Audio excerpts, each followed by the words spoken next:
That viral video showed treatment of an addict to the dangerous crystal meth, otherwise known as bromiri. The substance, which has been in existence many decades ago, is presently consuming some youths, especially in the southern Nigeria. It comes in forms such as ice and powder and has medically been proven to be destructive to human health. A consultant at the Federal Neuropsychiatric Hospital in Enugu gave insights on what gave rise to the addiction, symptoms, and its implication to the sanctity of human society.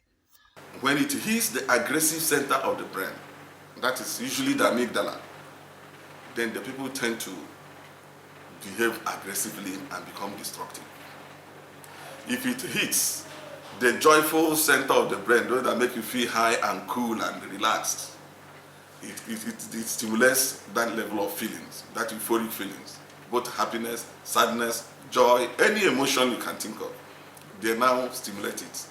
But the level of the stimulation now depends on the surge of this chemical that enters into them. It makes them behave in a more weird way, and it's more dramatic. The action is more dramatic.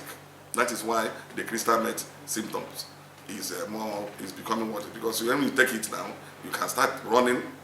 You see them dressing so haggard, being so haggard.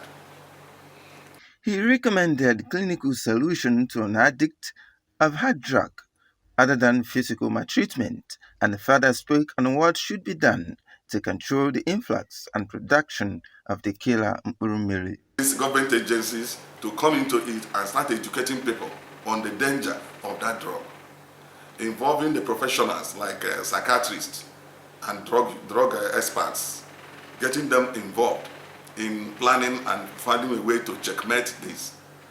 So by the time they were doing it, they were not involving the society, they were not involving the experts, they were doing it on their own.